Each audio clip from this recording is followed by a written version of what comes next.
शुरुआत में यहाँ पे हमें सुबह का सीन दिखाया जाता है जहाँ पे केन या फिर मैं बोलूँ ओकारुन थोड़ा डर रहा होता है। स्कूल जाने से पहले वो सोचता है कि अगर उसका सामना हो गया मोमो से तो वो उसको क्या बोलेगा, उससे कैसे बात करेगा, उससे गुड मॉर्निंग बोलेगा, हेलो बोलेगा, क्या बोलेगा। वो प्रैक्टिस कर रहा होता है बेसिकली यहाँ पे, ठीक है ना। लेकिन वो एंड में ये डिसाइड करता है कि वो उससे छुप छुप के जाएगा। जब वो देखता है यहाँ पे सामने मोमो खड़ी हुई है तो उसे देख के उसको ऐसा लगता है कि यार ऐसा तो नहीं हो सकता कि वो उसका वेट कर रही हो, तो हो सकता है कि वो किसी और का ही वेट कर रही हो। तो इस केस में उसे इग्नोर कर देना चाहिए मोमो को, ठीक है। तो वो उसे इग्नोर करके अंदर जाने लग जाते हैं, लेकिन मोमो उसके पास ही आ जाती है और वो कहती है कि तुम बहुत लेट हो, चलो अब मेरे साथ। जिसके बाद ये दोनों ही यहाँ पे एलियंस के बारे में बात करने लग जाते हैं। अब आपको याद होगा जिस एलियन ने मोमो को उठाया था उनके कुछ पार्ट्स अलग ही थे भाई, उनके ग्रह पे वुमेन्स नहीं होती। और मोमो ये सोच रही होती है कि वो एलियन खाते क्या होंगे यार, और क्या वो अंडरवेयर पहनते होंगे। जिसके बाद ये लोग क्लास में जाने के लिए तैयार हो जाते हैं। मोमो अपनी क्लास में चली जाती है और ओकारुन जब अपनी क्लास में आता है तो भाई उसको बहुत बुरी तरह से ट्रीट किया जाता है। बच्चे अच्छे उसको धक्का मारते हैं, ठीक है। वो तो बस अपनी मांगास निकाल के बैठ जाता है और वो कहता है कि मेरे को कोई फर्क नहीं पड़ता लोगों से कि लोग कितने कमीने हो सकते हैं, लेकिन मैं उनको एंड में माफ कर देता हूँ क्योंकि मेरे को उनसे कोई लेना देना है नहीं, क्योंकि मेरी दोस्त ही इतनी ज्यादा खूबसूरत है, ठीक है। तो यार अब ऑब्वियसली बात है मोमो उसके दोस्त बन चुके हैं तो उसको लेके वो काफी ज्यादा खुश होता है। दूसरे मोमो यहाँ पे थोड़ा अलग से शांत सी बैठी होती है तो उसकी फ्रेंड सोच रही होती है कि क्या हुआ, क्या सीन है, ये इतना सोच क्यों रही है। हो सकता है ये अपने एक्स बॉयफ्रेंड से मिलने गई हो और इसने अपना गुस्से में फोन तोड़ दिया और इसी वजह से हमारे मैसेज का रिप्लाई भी नहीं कर रही थी कल,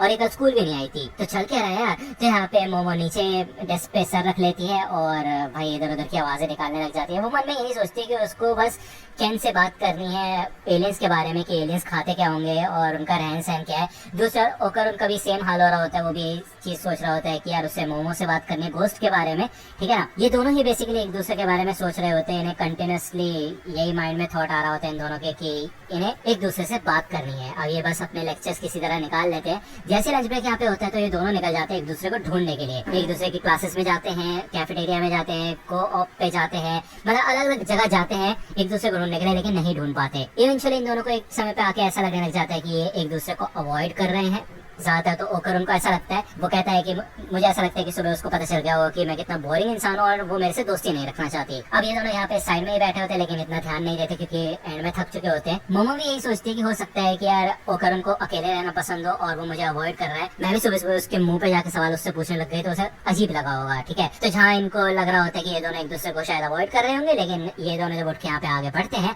तो एकदम से ये दोनों टकराते हैं और इनके दांत टच हो जाते हैं भाई, मतलब लिप्स टच हो जाते हैं। ओके, ये दोनों कहते हैं कि मैंने तुम्हें ढूंढ लिया। ये दोनों एडमिट करते हैं कि ये दोनों एक दूसरे को ढूंढ रहे थे, ठीक है ना। और इन दोनों को ही लग रहा था कि ये एक दूसरे को अवॉइड कर रहे हैं, लेकिन अब यहाँ पे कंफ्यूजन क्लियर हो चुकी है। तभी यहाँ पे मोमो की फ्रेंड्स आ जाती है। वो कहती क्या तुम दोनों किस कर रहे थे क्या अभी। तो यार ये देख के कि किसी और ने इनको देख लिया तो मोमो तो भाई एकदम से सीरियस हो जाते हैं। वो कहते हैं मैं इस भोंदू को किस करूंगी, क्या ऐसा कभी हो ही नहीं सकता। तो यहाँ पे ये दोनों ही एक दूसरे की बेइज्जती मारने लग जाते हैं और ऐसे दिखाते हैं कि काफी ज्यादा गुस्सा है एक दूसरे से और बोल देते हैं एक दूसरे को कि अब मेरे को अपनी शक्ल में दिखाना और मैं तुमसे बात नहीं करना चाहता और नहीं करना चाहती, ठीक है। जिसके बाद ये दोनों यहाँ से चले जाते हैं। उनकी फ्रेंड्स कहती है कि यार इन दोनों की तो काफी बन रही है। ओकर इधर वॉशरूम में आ जाता है टॉयलेट करने। वो कहता है यार मैं कुछ ज्यादा गुस्सा हो गया, मैंने फालतू फालतू बोल दिया मोमो को। तभी वो रियलाइज करते हैं यहाँ पे कुछ गड़बड़ है। दूसरे यहाँ पे मोमो की क्लासमेट्स इकट्ठा हो जाती है और वो उससे पूछती है यार हमने सुना है कि तुम गेस कर रही थी नीचे, यार ये सच्ची स्टोरी है क्या। तो लड़के उससे पूछती है कि वो लड़का कौन है, कहाँ का है, कौन सी क्लास में है। तभी यहाँ पे ओकर आ जाता है। वो आते साथ मोमो से कहते हैं कि हे मोमो एक इमरजेंसी है, प्लीज मेरे साथ चलो, मुझे तुमसे अकेले में बात करनी है। लेकिन मोमो यहाँ पे काफी गुस्से में होती है क्योंकि लड़कियां मजाक वगैरह उड़ा रही होती है। ओके, तो कहती है मुझे तुमसे कोई बात नहीं करनी, निकलो यहाँ से। और वैसे भी तुमने कहा था ना कि तुम्हें मेरे से बात नहीं करनी। तो ओकर यहाँ पे माफी मांगता है। कहता है मैं तो बस ऐसे ही बोल रहा था यार, मैं तो बस सुबह से तुम्हारे बारे में ही सोच रहा था और मुझे तुमसे ही बात करनी है। तो लड़कियां तो इम्प्रेस हो जाती है, बोलते क्या बात है, क्या मस्त वर्ड्स इस्तेमाल किए उसने। लेकिन मोमो फिर भी गुस्सा होती है और उसे भगा देती है यहाँ से, ठीक है। तो ओकर ये कहता है कि मुझे माफ करना, मुझे ऐसा लगता है कि मैं तुम्हारा दोस्त हूँ, इस चीज को सोच के तुम काफी ज्यादा एम्बेरस्ड हो और शायद ये चीज तुम्हें पसंद नहीं। तो वो यहाँ से चला जाता है, ठीक है। और उसकी दोस्त कहती है यार तुमने कुछ ज्यादा खड़ूसपना दिखा दिया। उसकी फ्रेंड्स ये कहती है कि अगर वो सिर्फ दोस्त होता ना तो तुम उसे ऐसे ही जाने देती, इतना सुनाती नहीं, कुछ तो बात है। तो यहाँ से जब जा रहा होता है ओकरुन तो बेसिकली वो एक लड़की से टकरा जाता है गलती से और वो लड़की कहती है मेरे बैग में बोतल थी, कहीं वो तुम्हें लगी तो नहीं। वो एक दूसरे से माफी मांगते हैं तो ओकरुन तो भाई खुश हो जाता है क्योंकि ये बंदी बहुत क्यूट होती है। वो बंदी इसको टच वगैरह कर लेती है और कहती है तुम तो सच में दिल के बहुत अच्छे बंदे हो यार। तो वो यहाँ से आ रही होती है और वो देखते हैं कि ओकरुन एक लड़की से बात कर रहा है और वो लड़की यहाँ पे होती हुई काफी क्यूट है। और मोमो यही सोचती है कि यार इसने तो बात इसका कोई दोस्त नहीं है और ये किस लड़की से बात कर रहा है। तो ये लड़की यहाँ से जाने लग जाती है और जब वो मोमो के साइड से निकलती है तो मोमो सुनते है कि वो लड़की ऐसा कह रही थी कि देखा उस भोंदू को, कितना बेवकूफ लड़का है, मैंने उससे प्यार से क्या बातें कर ली, उसको मेरे से प्यार हो गया होगा पक्का, और मैंने उसको टच कर लिया, ये तो उसके लिए बहुत बड़ी अचीवमेंट होगी, अब देखना वो मेरे पीछे लट्टू हो जाएगा। और मैं गारंटी देती हूँ तुम्हें कि मेरे अलावा आज तक उसे किसी क्यूट लड़की ने टच भी नहीं किया होगा, तो उसका तो लक खुल गया ना। तो मोमो को ये सब सुन के काफी गुस्सा आता है, वो अपने साइकिक एबिलिटी का इस्तेमाल करके एक वॉश टब रखा होता है ऊपर, वो उस लड़की के सर पे गिरा देती है भाई,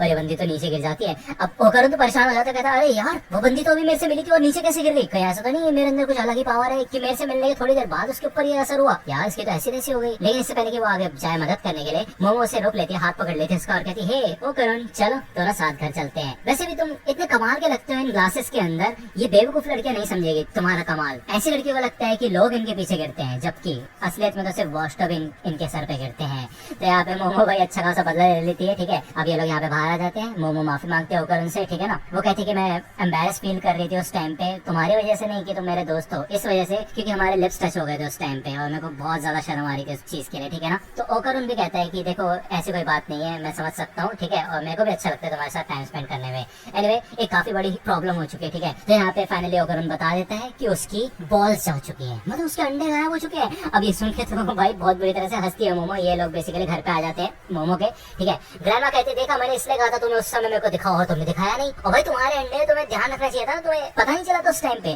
तो ओकरुन कहते यार उस समय मेरा आ गया था वापस, तो मेरे को लगा अंडे भी वापस आ गए होंगे भाई, अब मेरे को थोड़ा ना पता था कि केला आया है बस।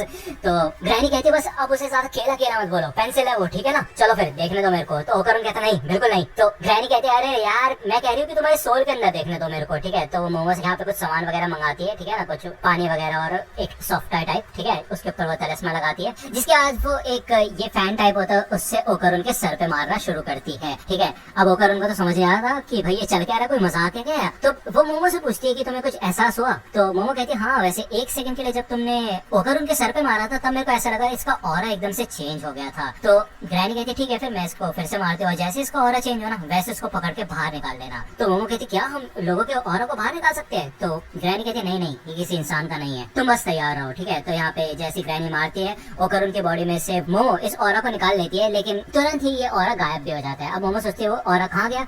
तो ग्रैनी को ज्यादा चिंता नहीं होती क्योंकि जो ये साइड में सॉफ्ट टॉय होता है ना बिल्ली वाला, इसका जो तलिस्मा होता है वो जल जाता है। इसका तो ये है कि वो आत्मा टाइप जो भी है वो इस सॉफ्ट टॉय के अंदर आ गई है, ठीक है। अभी से देखते तो यहाँ पे ब्लीच की याद आ गई मेरे को। एनीवे ये सॉफ्ट टॉय यहाँ से भागना शुरू कर देता है, जाके छुप जाता है, लेकिन मोमो अपनी साइकिक एनर्जी का इस्तेमाल करके उसको पता लगा लेती है, उसको पकड़ लेती है एक तरीके से, ठीक है। अब वो कहती है मेरे को जाने दो यहाँ से, क्या कर रही है तुम मेरे साथ, ठीक है। अब ये लोग सोचते ये है क्या, तभी ग्रैनी आके बताती है कि ये टर्बो ग्रैनी है, ठीक है। तो मोमो कहती है यार हमने तो इसको लेकिन हरा दिया था ना। तो टर्बो ग्रैनी कहती है कि तुम्हें क्या लगता है मैं तुम जैसे बच्चों से हट जाऊंगी, मैंने कहा था मेरे को हल्के में मत लेना। तो हमें बताया जाता है फ्लैशबैक कि जब टर्बो ग्रैनी उस ट्रेन के ऊपर थी उसको पता चल गया तो उसकी वाट लगने वाली है, तो जब वो यहाँ पे जलने ही वाली थी तब वो ओकर उनकी बॉडी में घुस गई थी और उस बॉडी के अंदर घुस के उसने अपने आप को छुपा लिया था जब तक उसकी स्पिरिचुअल पावर बढ़ नहीं जाती। उसका मेन प्लान ये था कि एक बार उसकी स्पिरिचुअल पावर्स बढ़ जाएंगी तो वो इन दोनों को जान से मार डालेगी, ठीक है। तो यहाँ पे टर्बो ग्रैनी ज्यादा बन रही होती है तो मोमो कहती तुम्हें अपनी सिचुएशन नहीं समझ आ रही क्या, तुम किस हाल में हो ये तो देख लो, धमकी देने के हाल में हो तुम।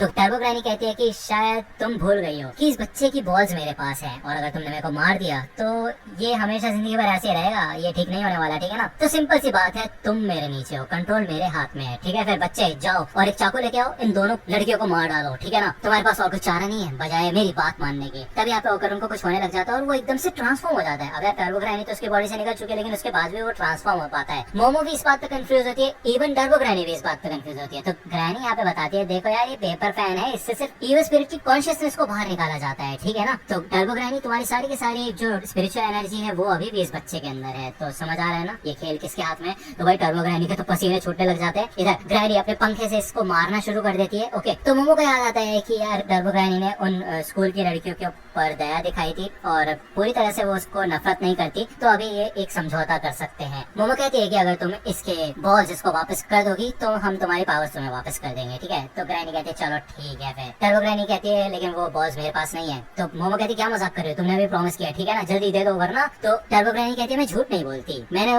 उसके अंडे कहीं गिरा दिए। तो भाई यार ये सीन था। एनीवे ये एपिसोड यहीं पे खत्म होता है।